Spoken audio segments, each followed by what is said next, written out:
Hello my dear students, Rigvedic period के social, political, economic life को discuss करने के बाद अब हम इस लेक्चर में पोस्ट वैदिक या फिर लेटर वैदिक पीरियड के उन्हीं पॉइंट्स पर चर्चा करने वाले हैं, डिस्कशन करने वाले हैं। फिर से हम उन्हीं 4 एस्पेक्ट्स को कवर करेंगे जो 4 एस्पेक्ट्स थे: social life, political life, economical life और रिलीजियस और कल्चरल लाइफ। सबसे पहले हम बात करने वाले हैं इकोनॉमिकल लाइफ ऑफ लेटर वैदिक पीरियड पर। इकोनॉमिकल लाइफ की जब हम बात करते हैं लेटर वैदिक पीरियड में, तो हमें एक बहुत मेजर डिफरेंस दिखता है ऋग वैदिक पीरियड और लेटर वैदिक पीरियड में। मेजर डिफरेंस ये है कि लेटर वैदिक पीरियड में आयरन की डिस्कवरी हो चुकी है। आप सभी जानते हैं कि जैसे ही किसी स्ट्रॉन्ग मेटल की डिस्कवरी होती है तो उस समय की सिविलाइजेशन के इकोनॉमिकल, पॉलिटिकल और रिलीजियस तीनों ही एस्पेक्ट्स पर बहुत ज़्यादा इफेक्ट पड़ता है। ये बात हमने देखी थी नियोलिथिक एज में। नियोलिथिक एज के लास्ट में जब कॉपर का इन्वेंशन हुआ था, तब हमने ये देखा था कि बहुत तेज़ी से एग्रीकल्चर बढ़ना स्टार्ट हुआ था और लोगों की इकोनॉमी बढ़ी थी। अब कॉपर के बाद फिर हड़प्पन सिविलाइजेशन में हमने ब्रॉन्ज का यूसेज देखा और हमें ये समझ में आया कि ब्रॉन्ज के यूसेज की वजह से वहाँ पर अर्बनाइजेशन हुआ था। अब जब हम बात करते हैं लेटर वैदिक पीरियड की, तो 1050 BC में आयरन को डिस्कवर किया जा चुका है उत्तर प्रदेश के अतरंजी खेड़ा से। अब जब उत्तर प्रदेश के अतरंजी खेड़ा से आयरन की डिस्कवरी हुई तो एग्रीकल्चर और ज़्यादा तेज़ी से बढ़ने लगा। तेज़ी से बढ़ने का कारण ये था कि अब और ज़्यादा स्ट्रॉन्ग वेपन्स और टूल्स बना सकते थे जो एग्रीकल्चर में हेल्प करते थे। तो जब आयरन की डिस्कवरी हुई तो एग्रीकल्चर सबसिस्टेंस लेवल से चला गया सरप्लस लेवल पर। जब हम एग्रीकल्चर की बात करते हैं तो एग्रीकल्चर 2 प्रकार का होता है। एक होता है सबसिस्टेंस अमाउंट एग्रीकल्चर और दूसरा है surplus amount agriculture. Subsistence amount agriculture वो एग्रीकल्चर होता है जहाँ पर मिनिमल अमाउंट में क्रॉप्स का प्रोडक्शन हो रहा है, मतलब लोगों का बमुश्किल जीवन यापन ही हो पा रहा है। और जब सरप्लस एग्रीकल्चर होने लगता है तो मतलब आपका सबसिस्टेंस एग्रीकल्चर के बाद आपका कुछ प्रोडक्शन बच रहा है और उस कुछ प्रोडक्शन का आप यूज़ कर रहे हैं ट्रेड और कॉमर्स में। इससे आपकी इकोनॉमिकल स्थिति बेहतर होती है।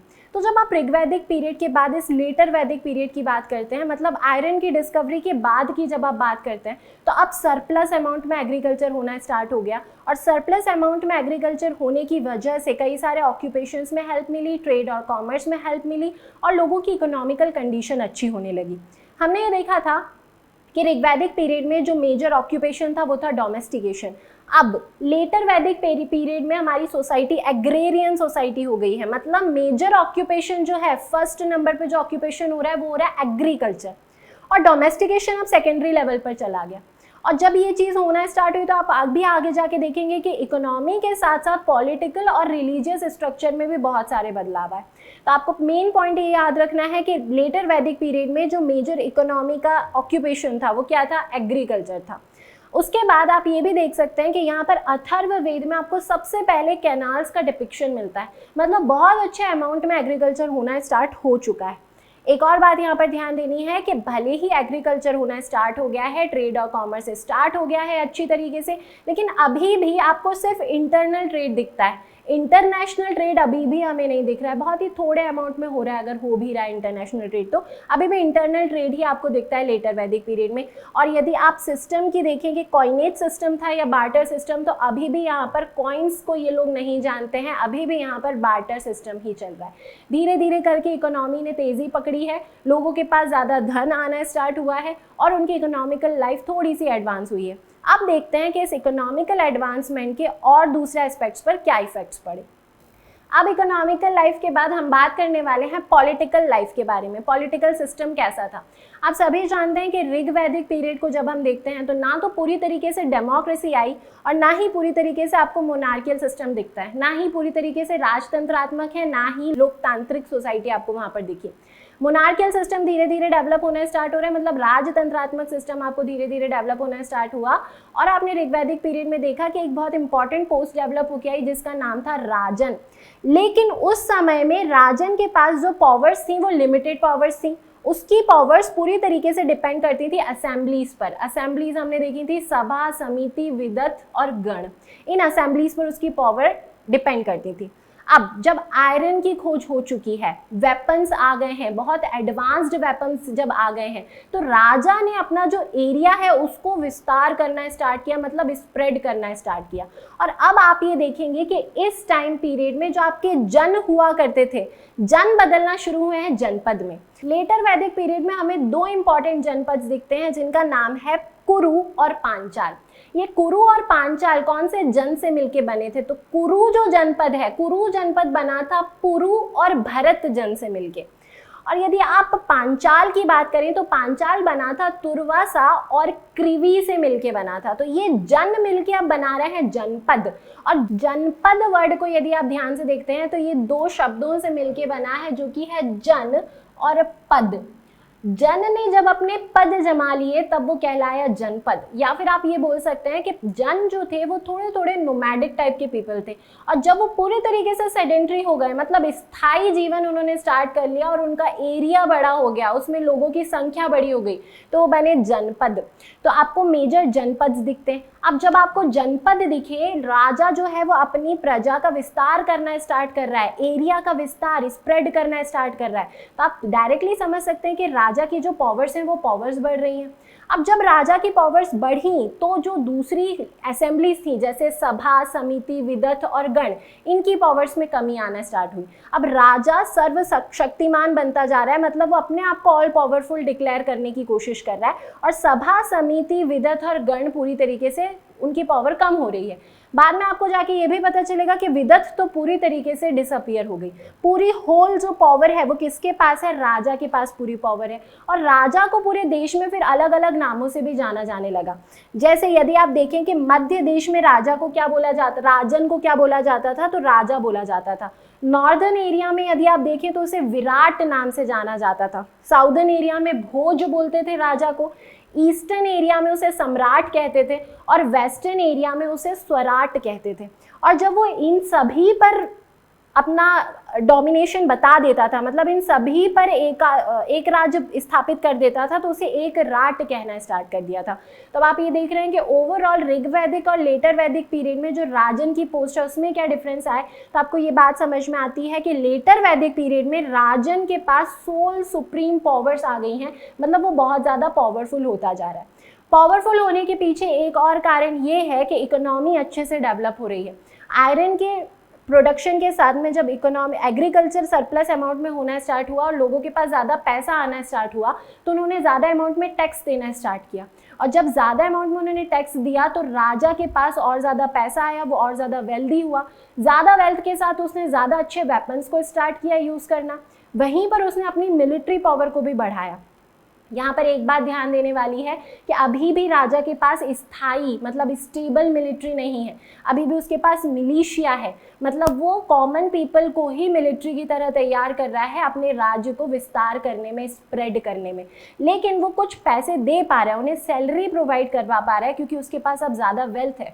ब्यूरोक्रेसी उसने स्टार्ट कर दी है, अब ब्यूरोक्रेसी को बढ़ाना स्टार्ट कर दिया है। तो ओवरऑल आप ये देख रहे हैं कि राजा की जो पावर्स हैं वो इंक्रीज होती जा रही है। राजा की पावर के बाद थोड़ा सा और पॉलिटिकल सिस्टम को हम डिटेल में देखते हैं। एक वर्ड जो कि राष्ट्र वर्ड है, राष्ट्र वर्ड सबसे पहले यूज होना शुरू हुआ इसी लेटर वैदिक पीरियड में, क्योंकि जनपद स्प्रेड होना स्टार्ट हुए, जन स्प्रेड हुए जनपद में, और जनपद किस में स्प्रेड हुए? राष्ट्र कहलाए जाने लगे। तो सबसे पहले आपको राष्ट्र वर्ड कहाँ दिखता है? लेटर वैदिक पीरियड में दिखता है। इसके बाद एक और बात आपको यहाँ पर ध्यान देनी है कि अब राजा की पोस्ट हेरिडिटरी हो गई है, मतलब वंशानुगत हो गई है। राजा का बेटा ही राजा बनेगा, ये वाला जो सिस्टम है वो आपको लेटर वैदिक पीरियड में दिखता है। ऋग वैदिक में हमने ये देखा था कि राजा की पोस्ट हेरिडिटरी नहीं थी, वो कर्म पे आधारित थी, मतलब जो अच्छा वैरियर हो सकता है वो राजा बनता था। लेकिन अब ये पोस्ट हो चुकी है हेरिडिटरी। तीसरा पॉइंट यहाँ पे ध्यान देना है कि सभा, समिति, विदथ, गण की पावर्स कम हो गई हैं, और विदथ पूरी तरीके से डिसअपियर होती आपको नजर आती है, पूरी तरीके से डिसअपियर हो गई वो लेटर वैदिक पीरियड में। जो रत्नी होते थे, जो राजा के मिनिस्टर्स होते थे, अब राजा के पास ज्यादा पैसा है उनको सैलरी देने के लिए, तो उसने अपने मिनिस्टर्स की संख्या बढ़ाई। ऋग वैदिक पीरियड में टोटल 7 रत्नी हुआ करते थे, और लेटर वैदिक पीरियड में उनका नंबर हो गया 12, मतलब 12 रत्नी राजा रखने लगे। इसके बाद एक और बात आपको ध्यान देनी है कि टैक्स सिस्टम अब और ज़्यादा प्रिवलेंट हो गया। हमने ऋग्वैदिक पीरियड में देखा था कि टैक्स दिया जाता था बलि के फॉर्म में, और बलि होता था वॉलंटरी टैक्स, मतलब स्वेच्छा से जो लोग अपने राजा को देना चाहते हैं दान के रूप में या गिफ्ट के रूप में, वो टैक्स दिया करते थे। लेकिन लेटर वैदिक पीरियड में टैक्स सिस्टम कंपलसरी कर दिया गया, मतलब वो जो बलि दी जाती थी वो कंपलसरी हो गई है। और सबसे ज़्यादा जो वर्ग पे करता था टैक्स को, मतलब जो कैटेगरी या फिर जो पार्ट था सोसाइटी का जो टैक्स पे करता था, वो होते थे वैश्य। इसीलिए राजा के लिए कुछ और वर्ड्स भी यूज हुए इस टाइम में। राजा को विषमत्ता कहा जाने लगा।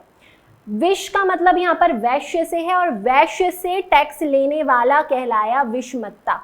और जो वैश्य पार्ट है आपकी सोसाइटी का, मतलब जो व्यापारी लोग हैं, जो बिजनेसमैन हैं, उनके लिए एक वर्ड यूज होना शुरू हुआ जो कि था अन्यस्य बलिकृत, मतलब दूसरों को बलि देने वाला, अन्य को बलि देने वाला। बलि का मतलब है यहाँ पर टैक्स। तो ध्यान रखिए, वैश्य जो पार्ट है आपकी सोसाइटी का, उसको क्या बोला आपने? अन्यस्य बलिकृत बोला। और राजा जो कि टैक्स वसूल रहा है, इसीलिए राजा को एक और नाम दिया गया विषमत्ता। तो वैश्य जो पार्ट है सोसाइटी का, वो अब आपको धीरे धीरे करके अनसेटिस्फाइड दिखना स्टार्ट होगा, और इसी के बाद आपको रिवॉल्यूशन दिखेगा रिलीजन में, आगे जाके रिवॉल्यूशन दिखेगा। वो सब बातें हम अभी बाद में देखेंगे। अभी आप देखिए कि ये दो नामों से पुकारा जाता था। अब इसके बाद यदि हम देखें कि जस्टिस सिस्टम उस समय कैसा चल रहा है, आपने देखा कि ऋग्वैदिक पीरियड में जो जस्टिस किया करती थी वो ये असेंबलीज किया करती थी, सभा समिति विदत और गण, ये मिलके पूरे जस्टिस सिस्टम को देखा करती थी। अब जस्टिस पूरी तरीके से आ गया है राजा के हाथ में, और राजा को ग्रामवादिन भी बोला जाने लगा है। मतलब पूरा जो सिस्टम है जस्टिस का, राजा ही आपका लेजिस्लेटिव भी है, राजा ही आपका जुडिशरी पार्ट भी है सोसाइटी का, और राजा ही एडमिनिस्ट्रेटिव पार्ट भी है सोसाइटी का।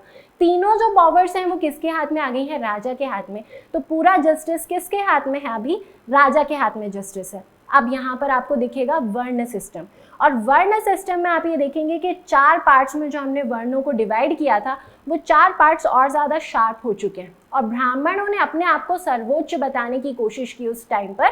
तो ये जो जस्टिस सिस्टम था, राजा के बहुत ज़्यादा क्लोज हैं ब्राह्मण्स को कभी मृत्युदंड नहीं दिया जाता था। तो यहाँ से एक बात ध्यान रखिए कि ब्राह्मण्स के लिए मृत्युदंड नहीं है, आम लोगों के लिए मृत्युदंड है। मतलब कहीं ना कहीं ब्राह्मण्स का वर्चस्व आपको दिखेगा, सुप्रीमेसी आपको दिखेगी लेटर वैदिक पीरियड में।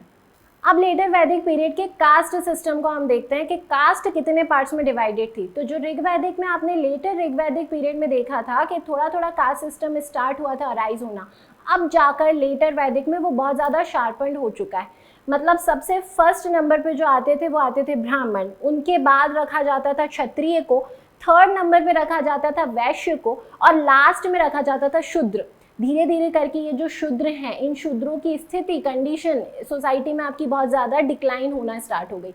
सोसाइटी में रिलीजन ग्राउंड्स पे आपको आगे जाके जो अनसेटिस्फैक्शन दिखेगा, उसका बेस आपको लगेगा कि वो लेटर वैदिक पीरियड में ही पड़ा था।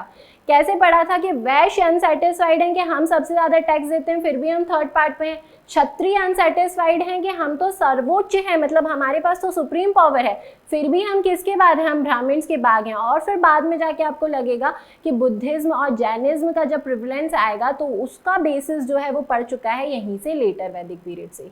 ब्राह्मण्स की सुप्रीमेसी बढ़ने का एक कारण ये भी है कि सोसाइटी में लेटर वैदिक पीरियड में यज्ञों की संख्या बढ़ गई। मतलब यज्ञों से जुड़े हुए जो रिचुअल्स थे वो बहुत ज़्यादा बढ़ गए। कुछ ऐसे यज्ञ होते थे जो केवल पुरोहित ही कर सकते थे, मतलब ब्राह्मण ही कर सकते थे, और उन यज्ञों में भी कुछ ऐसे मंत्र बोले जाते थे, जो मंत्र ऐसा बोला जाता था ब्राह्मण्स के द्वारा कि यदि इन मंत्रों में आपने कुछ गलत लैंग्वेज का यूज़ कर लिया या फिर आपने कुछ ऊपर नीचे कुछ वर्ड्स बोल दिए तो इनका दुष्प्रभाव आप पर पड़ सकता है। मतलब पूरी तरीके से जो कॉमन मैन है और जो राजा है वो डिपेंड कर रहा है पुरोहित पर या फिर ब्राह्मण पर उन यज्ञों को करने के लिए। राजा युद्ध के लिए भी जा रहा है तो उसके पहले भी कुछ इंपॉर्टेंट यज्ञ हो रहे हैं, जो यज्ञ केवल और केवल कर सकता है पुरोहित या फिर ब्राह्मण। तो राजा किस पर डिपेंड है? ब्राह्मण पर डिपेंड है। ब्राह्मण्स के पास पूरी की पूरा जो सबसे ज़्यादा अमाउंट में कर है या फिर सबसे ज़्यादा अमाउंट में टैक्स है, वो टैक्स भी लेने की कोशिश कर रहे हैं। अभी भी आपको ये बात ध्यान देना है कि टैक्स जो लिया जा रहा है वो टैक्स लैंड के फॉर्म में नहीं दिया जा रहा है, टैक्स दिया जा रहा है काउज के फॉर्म्स में या फिर स्लेव्स के फॉर्म में आपको टैक्स दिया जा रहा है। कुछ तो ऐसे यज्ञ होते थे जिन यज्ञों को करने पर ब्राह्मणों को 45,000 गाय मिलती थी, मतलब काउज मिलती थी।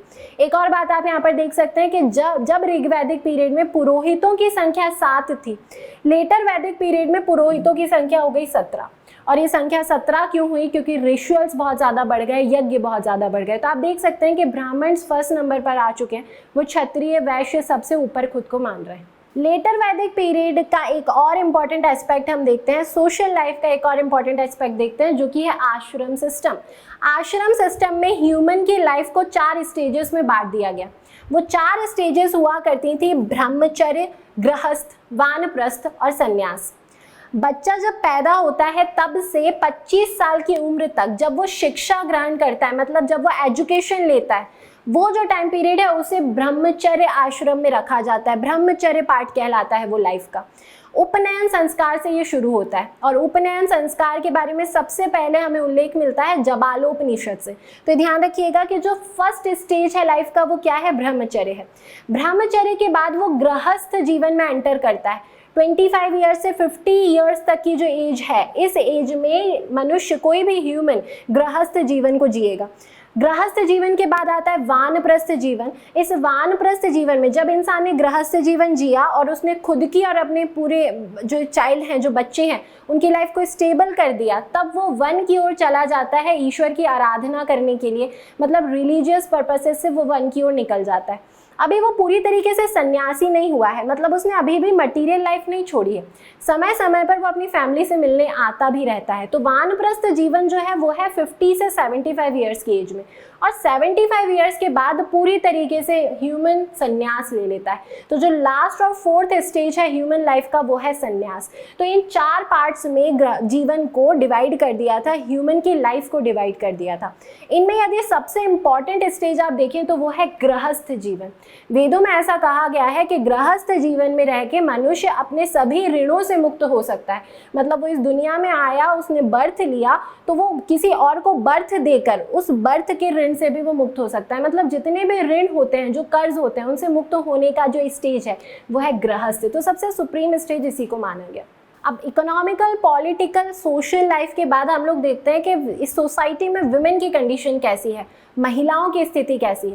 तो यदि महिलाओं की स्थिति देखी जाए तो ऋग वैदिक पीरियड के कंपैरिजन में लेटर वैदिक पीरियड में उसका की जो कंडीशन है वो डिक्लाइन होना स्टार्ट हो गई है।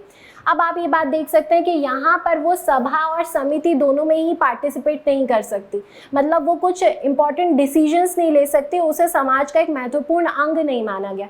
और ऐसा क्यों हुआ? ये जो वुमेन की कंडीशन है ये डिक्लाइन होना स्टार्ट क्यों हुई? ये भी डायरेक्टली डिपेंड करता है आयरन की डिस्कवरी पर। जब आयरन की डिस्कवरी हुई 1050 BC में, तो उसकी वजह से सरप्लस अमाउंट में एग्रीकल्चर होना स्टार्ट हुआ। जब एग्रीकल्चर होना स्टार्ट हुआ तो पहले से ही जो कि एक पैट्रियार्कल सोसाइटी आपकी चली आ रही थी, अब यहाँ पर मेल डोमिनेशन स्टार्ट हुआ, क्योंकि एग्रीकल्चर के जो काम है वो करने के लिए मेल्स की बहुत ज़्यादा ज़रूरत होना शुरू हुई। वो जो फिजिकली स्ट्रेंथ मानते हैं, वो जो कार्य हैं, उनमें विमेन कंफर्टेबल नहीं रहती, तो उसमें मैन की बहुत ज़्यादा ज़रूरत है। तो मेल डोमिनेशन आपको सोसाइटी में डायरेक्टली दिख रहा है और विमेन को बहुत ज़्यादा बोझ या फिर एक बर्डन की तरह माना जाना स्टार्ट हो गया। उसके बाद आप एक और बात देखें कि उनको रिचुअल्स में भी पार्टिसिपेट नहीं करने दिया जाता था। ऋग वैदिक पीरियड के आप कुछ रिचुअल्स देखें तो उन रिचुअल्स को फैमिली के लोग ही आपस में कर सकते थे। मतलब कुछ यज्ञ ऐसे होते थे ऋग वैदिक पीरियड में, मतलब मेजर यज्ञों की ही आप बात करें तो फैमिली में ही वो यज्ञ पूर्ण हो जाया करते थे।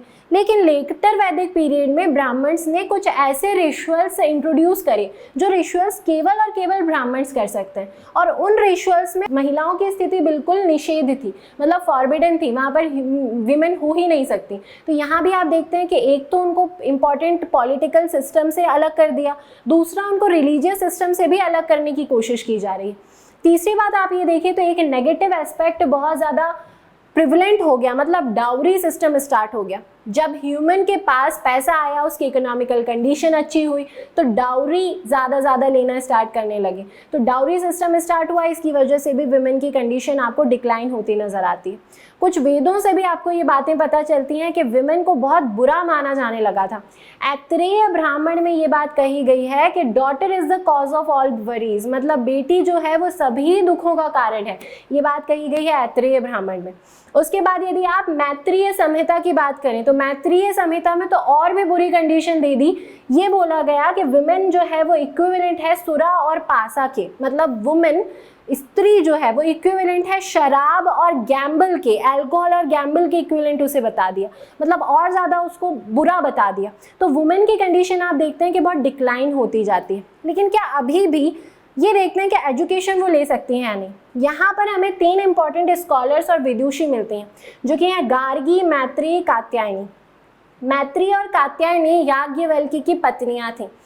गार्गी, मैत्री, कात्यायनी ये 3 विदुषियां थीं जो इस समय हमको दिखती हैं लेटर वैदिक पीरियड में। तो एजुकेशन अभी भी ले सकती हैं विमेन, लेकिन स्थिति डिक्लाइन होना स्टार्ट हुई है। पूरी तरीके से आप नेगेटिव नहीं बोल सकते, धीरे धीरे करके गिरना स्टार्ट हुई और आगे जाके आप देखेंगे कि और स्थिति गिरेगी। और इसका रीज़न था कि मेल्स का ज़्यादा इन्वॉल्वमेंट होना ऑक्यूपेशन में। मैरिज में यदि देखा जाए तो 2 प्रकार की आपको मैरिजेस यहाँ पर दिखती हैं जो कि है अनुलोम और प्रतिलोम। अनुलोम वो मैरिज हुआ करती थी जिसमें लड़के का जो परिवार होता था, वर का जो परिवार होता था वो रिच होता था और वधू का परिवार थोड़ा सा कंपैरेटिवली इकोनॉमिकली डाउन या फिर पुअर हुआ करता था। प्रतिलोम में ये बिल्कुल अपोजिट हो जाता था, जो वर का परिवार था मतलब ग्रूम का जो परिवार था वो डाउन हुआ करता था, मतलब पुअर था, और ब्राइड का जो परिवार है वो इकोनॉमिकली बेटर कंडीशन में होता था। तो अनुलोम और प्रतिलोम दोनों ही प्रकार के आपको विवाह इस समय पर दिखते हैं। अब लास्ट में हम लेटर वैदिक पीरियड के रिलीजियन को थोड़ा सा डिस्कस करते हैं। रिलीजियन में 2 एस्पेक्ट्स में बहुत ज़्यादा आपको चेंजेस दिखते हैं ऋग वैदिक पीरियड और लेटर वैदिक पीरियड में। पहला जो चेंज है वो ये है कि अब यहाँ पर यज्ञ बहुत ज़्यादा स्टार्ट हो गए, मतलब रिचुअल्स बहुत इंट्रोड्यूस कर दिए गए। वेरियस टाइप के आपको यज्ञ यहाँ पर दिखते हैं, जैसे एक है राजसूय यज्ञ। ये जो राजसूय यज्ञ है ये यज्ञ हुआ करता था जब राजा प्रजा की देखभाल के लिए शपथ लेता था, ओथ लेता था, या फिर आप बोल सकते हैं राज्याभिषेक के समय पर जो होता था उसे बोला जाता था राजसूय यज्ञ। उसके बाद एक और यज्ञ देखा गया जो कि है वाजपेय यज्ञ। ये वाजपेय यज्ञ ओवरऑल राजा की ताकत बताने के लिए, मतलब शक्ति प्रदर्शन से रिलेटेड था, तो ताकत बताने के लिए वाजपेय यज्ञ होता था। उसके बाद लास्ट एक यज्ञ था जो कि था यश्वमेध यज्ञ। तो ये जो अश्वमेध यज्ञ है, अश्वमेध यज्ञ में टेरिटरी को एक्सपैंड किया जाता था हॉर्स की हेल्प से, तो एक प्रकार का ये भी यज्ञ था। ये सिर्फ 3 ही यज्ञ यहाँ पर लिखे हुए हैं, इसके अलावा भी कई सारे यज्ञ हुआ करते थे। यदि आप ऋग वैदिक पीरियड की बात करें तो ऋग वैदिक पीरियड में यज्ञों की संख्या कम हुआ करती थी, नंबर कम था यज्ञों का। उसके अलावा एक प्रकार का यज्ञ सिर्फ वहाँ पर प्रिवलेंट था जो कि था ग्रह कर्माणी यज्ञ। और ये ग्रह कर्माणी यज्ञ में जो डेली रिचुअल्स होते हैं, बर्थ से रिलेटेड, मैरिज से रिलेटेड, ये सारे रिचुअल्स आते थे और इन रिचुअल्स को करने में सिर्फ फैमिली मेंबर से इन्वॉल्व रहते थे। लेटर वैदिक पीरियड में काफ़ी सारे यज्ञ डिफाइन कर दिए गए और वो यज्ञों के लिए ज़रूरत होती थी ओवरऑल ब्राह्मण्स की और पुरोहितों की। तो आप ये बात देख सकते हैं कि यहाँ पर हाइपोक्रेसी बहुत ज़्यादा इंट्रोड्यूस हो गई है। रिलीजन में जब हाइपोक्रेसी आ जाती है तो फिर अनसेटिस्फैक्शन वैसे ही सोसाइटी में बढ़ना स्टार्ट होता है और इतना ज़्यादा बोल सकते हैं आप कि बहुत कठोर रिलीजन बना दिया गया है। ब्राह्मणों के बिना आप कुछ नहीं कर सकते, आप मंत्रोच्चारण करेंगे तो आपको डरा दिया गया है कि कहीं आप कुछ गलत पढ़ेंगे तो आपको ऊपर गलत इफेक्ट हो जाएगा उन सब चीज़ों का। तो इसकी वजह से आप आगे जाके देखेंगे कि सोसाइटी में बहुत ज़्यादा अनसेटिस्फैक्शन आता है और लोग जैनिज्म और बुद्धिज्म की तरफ बढ़ते हैं। अब लेटर वैदिक पीरियड के गॉड्स के बारे में यदि आप बात करें तो हमने देखा था ऋग वैदिक पीरियड में सबसे इंपॉर्टेंट गॉड हुआ करते थे इंद्र। अब इंद्र का इंपॉर्टेंस थोड़ा थोड़ा कम हुआ और उनका इंपॉर्टेंस ले लिया है प्रजापति ने। अब 3 भगवान बहुत ज़्यादा इंपॉर्टेंट है यहाँ पर, प्रजापति, विष्णु और रुद्र, जिन्हें ब्रह्मा, विष्णु और महेश भी कहा जाता है। तो सबसे ज़्यादा प्रिवलेंट गॉड्स ये होंगे। इसके अलावा आपको देखने को मिलते हैं यहाँ पर वरुण और लास्ट में पूषण। वरुण को रेन का देवता भी बोला जाता है, डीटी ऑफ रेन, या फिर पानी का देवता भी कहा जाता है। और पूषण आपने देखा था ऋग वैदिक पीरियड में भी। ऋग वैदिक पीरियड में जो पूषण थे वो थे वनस्पति के देवता, मतलब डीटी ऑफ मेडिसिन बोल सकते हैं या फिर आप वनस्पति के देवता उन्हें बोल सकते हैं। लेकिन लेटर वैदिक पीरियड में इन्हें शूद्रों का देवता बना दिया गया, मतलब जो लास्ट सोसाइटी का पार्ट आपने देखा था जो कि था शूद्र, उनके भगवान, उनके देवता, उनके मंदिर सब कुछ अलग कर दिया, उनको अनटचेबल्स की तरह बिहेव करना स्टार्ट हो गए उनके साथ। तो पूषण किसके देवता हैं? शूद्रों के देवता हैं। तो ये सब प्रिवलेंट गॉड्स आपको दिखते हैं लेटर वैदिक पीरियड में। ऋग वैदिक और लेटर वैदिक पीरियड को डिस्कस करने के बाद हम कुछ क्वेश्चंस को डिस्कस करेंगे जो क्वेश्चंस एमपीपीएससी के प्रीलिम्स एग्जाम में प्रीवियस ईयर्स में पूछे गए। सबसे पहला क्वेश्चन जो आप स्क्रीन पर देख रहे हैं वो है ऋग्वेद से रिलेटेड और बोला जा रहा है कि ऋग्वेद के ड्यूरेशन में जो रिलीजन था वो रिलीजन किस प्रकार का था। 4 ऑप्शन आपको दिख रहे हैं। सबसे पहले ऑप्शन में लिखा हुआ है पॉलीथीस्टिक, सेकेंड ऑप्शन में लिखा है मोनोथीस्टिक, थर्ड में लिखा है मोनिस्टिक और लास्ट में लिखा हुआ है लिबर्टेरियन। अब आपको बताना है कि किस प्रकार का रिलीजन फॉलो करते थे ऋग्वैदिक पीरियड के लोग। पहले दो ऑप्शंस को ध्यान से देखिए, पॉलीथीस्टिक और मोनोथीस्टिक। पॉलीथीस्टिक का मतलब होता है कि बहुत सारे गॉड्स को मानते हैं और मोनोथीस्टिक का मतलब ये होता है कि सिर्फ एक गॉड को मानते हैं। हमने देखा था कि ऋग्वैदिक टाइम पीरियड में ऋग्वैदिक टेक्स्ट के अकॉर्डिंग 33 गॉड्स का डिपिक्शन हुआ, मतलब एक से ज़्यादा गॉड्स हैं। तो किस प्रकार का रिलीजन हुआ, वो हुआ पॉलीथीस्टिक रिलीजन। तो आपका सही आंसर हो जाएगा option number A and that is polytheistic. Next question फिर से ऋग्वेद से रिलेटेड है और अब पूछा जा रहा है कि largest number of Rigvedic hymns are dedicated to. कौन से ऐसा गॉड हैं जिनको सबसे ज़्यादा हिम्स डेडिकेटेड हैं ऋग्वेद में। पहले ऑप्शन में अग्नि है, उसके बाद इंद्र, रुद्र और विष्णु। हमने ये देखा था कि ऋग्वैदिक टेक्स्ट में 250 हिम्स इंद्र को डेडिकेटेड की गई थी और 200 हिम्स अग्नि को डेडिकेटेड थी। तो आप ऑप्शंस में देखिए 250 हिम्स आपको किसको डेडिकेटेड आपने देखी थी, इंद्र के लिए। तो आपका सही आंसर हो जाएगा option number B, Indra. Indra को सबसे ज़्यादा इंपॉर्टेंट गॉड माना जाता है ऋग्वैदिक टाइम पीरियड का। तो यदि आपसे क्वेश्चन ऐसा आए कि मोस्ट इंपॉर्टेंट गॉड कौन थे ऋग्वैदिक टाइम पीरियड में, तब भी आपको इंद्र लगाना है, और सबसे ज़्यादा हिम्स किसको डेडिकेटेड हैं, तब भी इंद्र लगाना है। ध्यान रखिए 250 हिम्स डेडिकेटेड हैं इंद्र के लिए। नेक्स्ट क्वेश्चन फिर से ऋग्वैदिक गॉड से रिलेटेड है और अब आपको ये बताना है कि ऋग्वैदिक टेक्स्ट में वॉर गॉड किसे बोला जाता है, गॉड ऑफ वॉर कौन थे। 4 ऑप्शंस हैं आपके सामने, वरुण, इंद्र, अग्नि और मित्र। हमने पढ़ा था कि ऋग्वेद में इंद्र को एक नाम से पुकारा जाता है और वो नाम है पुरंदर। पुरंदर एक संस्कृत वर्ड है और यदि इसका नाम मतलब आप देखेंगे तो पुरंदर का मीनिंग होता है द डिस्ट्रॉयर ऑफ फोर्ट्स, मतलब किलों को डिस्ट्रॉय करने वाला। इंद्र को सबसे ज़्यादा इंपॉर्टेंस भी ऋग्वैदिक कल्चर में इसीलिए दी गई क्योंकि ऋग्वैदिक कल्चर को यदि आप देखें तो वहाँ पे आर्यंस थे और आर्यंस लड़ाई झगड़े करने वाले थे। वो एक कबीले और दूसरे कबीले में आपको हमेशा वॉर होता हुआ दिखेगा, इसीलिए उन्होंने इंद्र को बोला वॉर ऑफ गॉड और उन्हें सबसे ज़्यादा इंपॉर्टेंस दी। तो अभी सही आंसर कौन सा होगा, ऑप्शन नंबर बी, इंद्र। अब नेक्स्ट क्वेश्चन में पूछा जा रहा है who among the following was the most important God of the early वैदिक आर्यंस। मोस्ट इंपॉर्टेंट गॉड के बारे में पूछा जा रहा है। ऑप्शंस देखिए फिर से ऑप्शंस हैं आपके सामने, वरुण, इंद्र, विष्णु और रुद्र। अभी हमने देखा वॉर ऑफ गॉड, पुरंदर, और सबसे ज़्यादा इंपॉर्टेंट गॉड किसे बोला जाता है, इंद्र को। तो आपका सही आंसर होगा option number B and that is Indra. Next question Gayatri mantra से रिलेटेड है और आपसे ये पूछा गया है कि गायत्री मंत्र कौन सी बुक में पाया गया था। ऑप्शंस में 4 बुक्स का नाम लिखा हुआ है, उपनिषद, भगवद गीता, ऋग्वेद और यजुर्वेद। हमने देखा था कि ऋग्वेद के 3रे मंडल में हमें गायत्री मंत्र मिला था, तो सही आंसर होगा option number C, that is Rigveda. Gayatri mantra से काफ़ी सारे क्वेश्चंस आते हैं। सबसे पहले तो आपको ये बात ध्यान रखना है कि ऋग्वेद के 3rd मंडल जो है, 3rd चैप्टर जो है वो डेडिकेटेड है गायत्री मंत्र को। गायत्री मंत्र में कौन से गॉडेस के बारे में जिक्र किया गया है, तो वो गॉडेस सविता के बारे में जिक्र किया गया है। ये बात भी आपको ध्यान रखना है। 3rd पॉइंट आपको जो याद रखना है वो ये कि गायत्री मंत्र को कंपोज किसने किया था। तो गायत्री मंत्र को कंपोज करने वाले ऋषि थे विश्वामित्रा। तो ये तीनों पॉइंट्स आप ध्यान रखेंगे। चलते हैं नेक्स्ट क्वेश्चन पर। नेक्स्ट क्वेश्चन फिर से गायत्री मंत्र से रिलेटेड है। अब इस क्वेश्चन में आपसे पूछा गया है कि उसे कंपोज करने वाले कौन थे, किसने गायत्री मंत्र को कंपोज किया था। 4 ऑप्शंस, वशिष्ठ, विश्वामित्रा, इंद्र और प्राक्षित। अभी हमने देखा कि गायत्री मंत्र को कंपोज करने वाले ऋषि का नाम था विश्वामित्रा। सही आंसर हो जाएगा option number B. Next question को थोड़ा सा ध्यान से पढ़िए। नेक्स्ट क्वेश्चन में आपको 5 कंपोनेंट्स लिखे हुए दिख रहे हैं। लिखा है सर्ग, प्रतिसर्ग, वंश, मानवांतर और वंश चरित्र। ये सब इंडिकेट करने वाले कौन से टेक्स्ट हैं, कौन से टेक्स्ट में इन 5 कंपोनेंट्स को इंडिकेट किया गया है। पहले ऑप्शन में लिखा है वेदास, उसके बाद है पुराणास, फिर उपनिषद लिखा है और लास्ट में लिखा है सूत्र।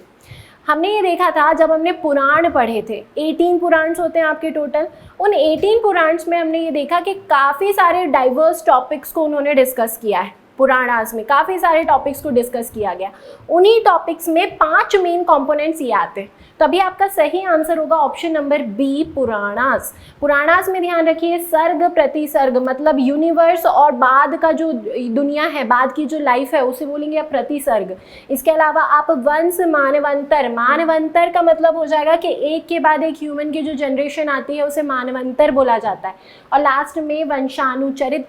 तो वंशानुचरित में आपको मिलेगा मिलेगा कि एक के बाद एक किंगडम्स कौन से आए, उनका सीक्वेंस आपको मिलेगा। तो ये सारी बातें हमको कहाँ से पता चलती हैं? पुराणास से पता चलती हैं। तो सही आंसर होगा ऑप्शन नंबर बी, पुराणास। अब नेक्स्ट क्वेश्चन में पुराणास की संख्या पूछी गई है। बोला जा रहा है the number of Puranas is, कितने पुराण थे?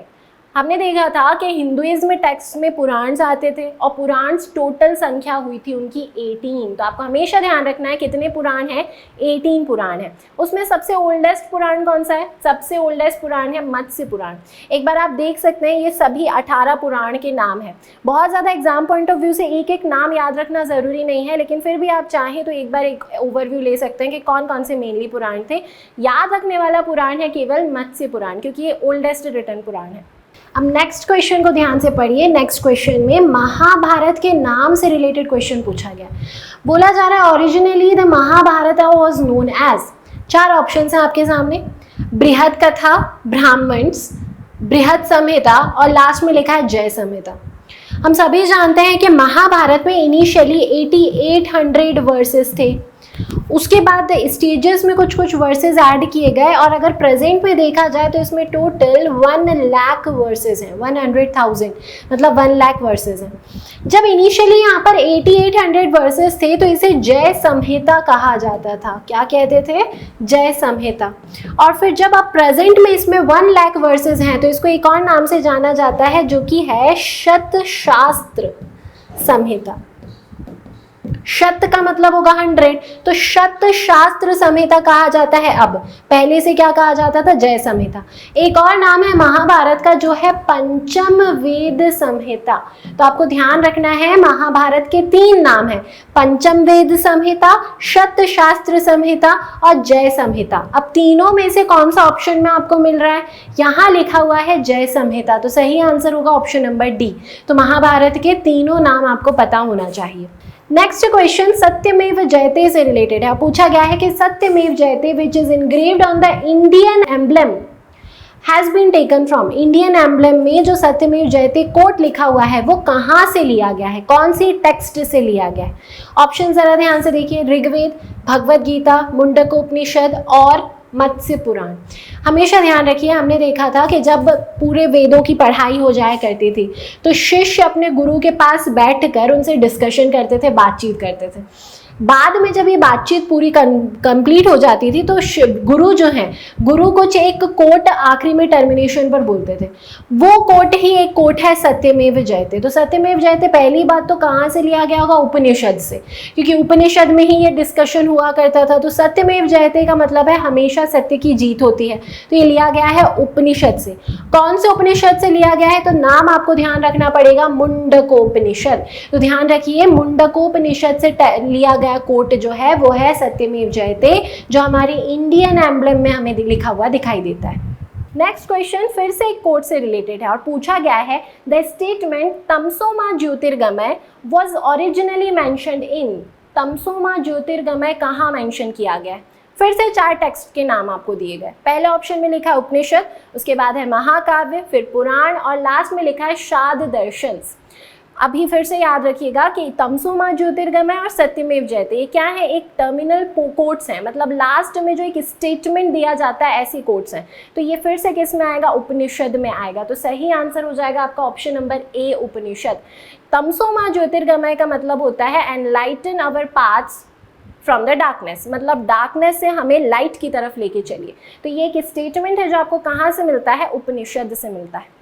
नेक्स्ट क्वेश्चन में पूछा गया है कि फंडामेंटल और basic script of Rigveda was. Rigveda की जो बेसिक स्क्रिप्ट थी वो कौन सी स्क्रिप्ट थी?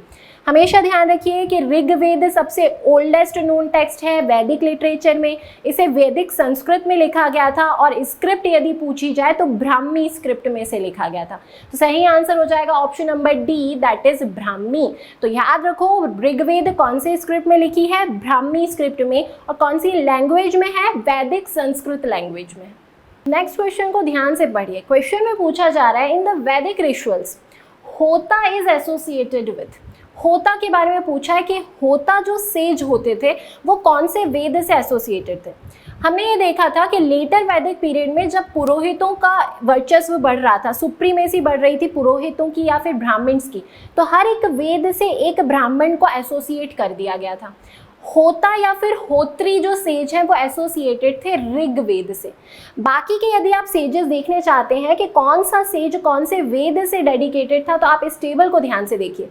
ऋग्वेद से रिलेटेड है होत्री या फिर होता, सामवेद से उद्गाता, यजुर्वेद से अधिवर्यु और लास्ट में अथर्ववेद देखा जाए तो ब्रह्मा। ये वो सेजेस होते थे जो इन वेदों का उच्चारण करते थे या इन्हें पढ़ते थे। लेटर वैदिक पीरियड में इन्हें अटैच किया गया था एक एक वेद से, मतलब एसोसिएट किया गया था। तो आपको ध्यान ही रखना है कौन सा सेज या कौन सा अध्येता कौन से वेद से एसोसिएटेड है। तो ऋग्वेद से कौन सा एसोसिएटेड है, होता या फिर होत्री। नेक्स्ट क्वेश्चन में दो टेक्स्ट का नाम लिखा हुआ है। एक टेक्स्ट का नाम है अवेस्ता और दूसरी टेक्स्ट है ऋग्वेद। और ये बोला जा रहा है कि ऋग्वेद और अवेस्ता में बहुत सारी सिमिलैरिटीज हैं। ये जो अवेस्ता है, इस अवेस्ता का रीजन कौन सा है, कौन से रीजन से रिलेटेड है, ये पूछा जा रहा है। 4 ऑप्शंस में आपको रीजन्स लिखे हुए दिख रहे हैं, इंडिया, ईरान, इजराइल और इजिप्ट। हमने देखा था कि जब मैक्स मूलर ने सिमिलैरिटीज़ बताई थी, लैंग्वेजेस में सिमिलैरिटीज़ बताई थी और ये प्रूव करने की कोशिश की थी कि आर्यंस कहीं बाहर से नहीं आए, तब उन्होंने एक बुक का नाम रेफर किया था और वो बुक का नाम था ज़ेंद अवेस्ता। यदि आप इस ज़ेंद अवेस्ता और ऋग्वेद में सिमिलैरिटीज़ देखते हैं तो आपको कई सारे गॉड्स सिमिलर दिखेंगे ज़ेंद अवेस्ता और ऋग्वेद में। मोस्ट इंपॉर्टेंट गॉड्स आपको मिलेंगे इंद्र, मित्र, वरुण और नासत्य। और ये जो ज़ेंद अवेस्ता है ये बुक डेडिकेटेड है ईरान रीजन के लिए। तो बैक्ट्रिया वाला जो रीजन था जहाँ से आर्यन कल्चर सबसे पहले अडॉप्ट होना स्टार्ट हुआ था, वही रीजन है ईरान का रीजन। और वहाँ की कौन सी किताब से आपको ऋग्वेद में सिमिलैरिटी मिलती है, ज़ेंद अवेस्ता में मिलती है। तो ये सारी बातें आपको ध्यान रखना है। नेक्स्ट क्वेश्चन एनिमल से रिलेटेड है और पूछा जा रहा है which of the following animals was considered as aghnya during the Vedic period. हमने देखा था कि वैदिक पीरियड में सबसे इंपॉर्टेंट किसी एनिमल को मानते थे तो वह एनिमल होती थी काऊ। और काऊ के लिए अघन्या शब्द का यूज़ किया गया है ऋग्वेद में 170 बार, 170 टाइम्स अघन्या वर्ड यूज़ किया है। तो किसके लिए यूज़ किया है, काऊ के लिए। सही आंसर हो जाएगा आपका ऑप्शन नंबर सी, काऊ। गाय को बहुत ही ज़्यादा पायस एनिमल माना जाता था। उसके अलावा यदि देखा जाए कि और कौन सा एनिमल प्रिय होता था, डियर होता था बहुत ज़्यादा ऋग्वैदिक पीपल के लिए, तो वो था हॉर्स। तो ध्यान रखिए काऊ और हॉर्स, जिसमें काऊ को क्या बोला गया है, अघन्या। नेक्स्ट क्वेश्चन फिर से ऋग्वैदिक कल्चर से रिलेटेड है। क्वेश्चन को थोड़ा ध्यान से पढ़िए। बोला जा रहा है in the early Rigvedic period what was considered to be the most valuable property. सबसे ज़्यादा वैल्यूएबल प्रॉपर्टी किसे माना जाता था वैदिक पीरियड में। ऑप्शंस देखिए, लैंड, विमेन, काऊ या फिर वाटर। हमने ये देखा था कि एक्सचेंज जो हुआ करता था या फिर वॉर्स जो होते थे, गविस्थी वॉर जिसे बोला जाता था, तो वो जो वॉर्स होते थे वो किसको डेडिकेटेड थे, वो काऊ को डेडिकेटेड थे। और जब गिफ्ट्स या फिर बलि दिया जाता था प्रीस्ट को या फिर किंग को, तो वो भी काउस के फॉर्म में दिया जाता था। सबसे इंपॉर्टेंट प्रॉपर्टी कौन सी हुई जिसके लिए वॉर हो रहा है और जिसे गिफ्ट्स में दिया जा रहा है, वो है काऊ। तो अभी सही आंसर होगा आपका option number C, that is cow. अभी लैंड का बहुत ज़्यादा सुप्रीमेसी नहीं आई है वैदिक टाइम पीरियड में, इतना ज़्यादा इंपॉर्टेंस आपको नहीं मिलता। सबसे ज़्यादा इंपॉर्टेंस डोमेस्टिकेशन को ये लोग बिलोंग करते थे, तो इसीलिए सबसे ज़्यादा इंपॉर्टेंट एनिमल भी काऊ है और इंपॉर्टेंट फॉर्म ऑफ प्रॉपर्टी भी काऊ ही होगा। नेक्स्ट क्वेश्चन में आप ऑप्शंस को थोड़ा ध्यान से देखिए। 4 ऑप्शंस आपको लिखे हुए दिख रहे हैं, कुल, वंश, कोष और गोत्र। चारों ऑप्शंस में से आपको ये बताना है कि कौन से 3 ऑप्शंस सिमिलर हैं, एक जैसे हैं, और एक अलग ऑप्शन अलग है, उसको आपको टिक मार्क करना है। मतलब जो डिसिमिलर या फिर ऑड है इन चारों ऑप्शंस में, उस ऑप्शन को आपको अलग करना है। फिर से एक बार ऑप्शंस देखो, कुल, वंश, कोष और गोत्र। कुल का मतलब होता है फैमिली। यदि आप वंश देखें तो वंश भी क्या हो जाएगा, जनरेशन। तो जनरेशन भी किससे रिलेटेड है, फैमिली से रिलेटेड है। और वहीं लास्ट ऑप्शन यदि आप देखें गोत्र, तो गोत्र किसके लिए बोला जाता था, गोधन को जहां पर एकत्र किया जाता था उस वाले रीजन को बोलते थे गोत्र ऋग्वैदिक पीरियड में। मतलब काउस को जहां पर असेंबल करके रखा जाता था, एकत्र करके रखा जाता था, उस रीजन को गोत्र बोला जाता था। बाद में जाके ये गोत्र लेटर वैदिक पीरियड में कुल से रिलेटेड रिलेटेड ही हो गया और ऐसा माना जाने लगा कि एक गोत्र में मैरिज नहीं होती थी, तो फिर गोत्र भी किससे रिलेटेड हो गया, फैमिली या फिर कुल से रिलेटेड। मतलब फैमिली को डिनोट करने वाले 3 वर्ड्स हैं, कुल, वंश और गोत्र। बीच में जो एक वर्ड दिख रहा है आपको कोस लिखा हुआ, ये जो कोस है ये टैक्स सिस्टम से रिलेटेड है, तो कोश मनी से रिलेटेड है, वेल्थ से रिलेटेड है, बाकी सब फैमिली से रिलेटेड है। तो एक जो ऑड टर्म हुआ वो कौन सा हुआ, ऑप्शन नंबर सी, कोस। तो यही आपका सही आंसर होगा। नेक्स्ट क्वेश्चन में पूछा गया है कि टोटल नंबर ऑफ संस्कार कितने थे वैदिक कल्चर में यदि देखा जाए। हमेशा ध्यान रखिएगा जब भी संस्कारों की बात आती है तो टोटल 16 संस्कार डेडिकेट किए गए थे, डिक्लेयर किए गए थे वैदिक कल्चर में। वो 16 संस्कारों के नाम भी आपको दिए गए। वो संस्कार डेडिकेट होते थे एक एक स्टेज से लाइफ की। जब गर्भ धारण हुआ तो उसे गर्भाधान संस्कार बोला जाता था, और जब इंसान की मृत्यु हुई तो मृत्यु को बोला जाता था अंत्येष्टि। तो बर्थ से लेके मृत्यु तक टोटल 16 संस्कार है। इसी में विद्या ग्रहण करने के भी संस्कार आते हैं, विवाह के भी संस्कार आते हैं। तो ये सभी संस्कार कितने हुए टोटल, आपको याद रखना है कि टोटल कितने संस्कार थे, 16। यदि आश्रम पूछा जाता है तो 4 आश्रम थे, स्टेजेस में डिवाइड किए गई थी लाइफ को। लेकिन यदि संस्कार पूछा जाए, हर एक आश्रम के अंदर भी हर एक स्टेज को उन्होंने डिक्लेयर किया था और वो टोटल संस्कार थे 16 संस्कार। नेक्स्ट क्वेश्चन को ध्यान से पढ़िए, लिखा हुआ है the teacher who taught Veda Vedang for livelihood was called. तो जो टीचर, जो गुरु होते थे, जो वेद वेदांग पढ़ाते थे, उनका ज्ञान देते थे अपने जीवन यापन के लिए, लाइवलीहुड के लिए, मतलब वेल्थ लेते थे उसके बदले में, उन्हें क्या बोला जाता था। 4 ऑप्शंस आपके सामने हैं, आचार्य, अध्वर्यु, उपाध्याय और पुरोहित। हमने ये देखा था कि मनुस्मृति में 2 प्रकार के टीचर्स के बारे में बात की गई, एक होते थे उपाध्याय और दूसरे होते थे आचार्य। जो उपाध्याय थे वो लाइवलीहुड के लिए पढ़ाते थे और आचार्य लाइवलीहुड के लिए नहीं पढ़ाते थे, मतलब बदले में कोई दक्षिणा नहीं लेते थे, कोई वेल्थ नहीं लेते थे, बस ऐसे ही ज्ञान देते थे। तो अभी आपसे पूछा गया है कि लाइवलीहुड के लिए पढ़ाने वाले कौन से आचार्य होते थे, तो उन्हें आप क्या बोलेंगे, उन्हें आप बोलेंगे उपाध्याय। सही आंसर हो जाएगा ऑप्शन नंबर सी। तो ध्यान रखिएगा जो आपका प्रीलिम्स की एग्जाम है उसमें मनुस्मृति से बहुत सारे क्वेश्चंस पूछे जाते हैं। कई बार ये क्वेश्चन भी पूछा जाता है कि सबसे पहले अनटचेबिलिटी के बारे में डिपिक्शन आपको कौन सी टेक्स्ट में मिलता है, तो वो भी आपको ध्यान रखना है कि मनुस्मृति में सबसे पहले अनटचेबिलिटी के बारे में बताया गया और ये बोला गया कि जो शूद्र हैं, शूद्रों के हाथ का पानी या फिर खाना ग्रहण नहीं कर सकते ब्राह्मण्स। तो यहाँ से समझ में आता है अनटचेबिलिटी भी सबसे पहले कहाँ बताई गई है, मनुस्मृति। इसके अलावा टीचर्स को डिफाइन कहाँ किया गया, तो वो भी ध्यान रखेंगे आप, मनुस्मृति में डिफाइन किया गया। आचार्य और उपाध्याय, उपाध्याय वो होंगे जो लाइवलीहुड के लिए शिक्षा देंगे और आचार्य बिना कुछ लिए शिक्षा देते हैं। तभी सही आंसर होगा आपका ऑप्शन नंबर सी।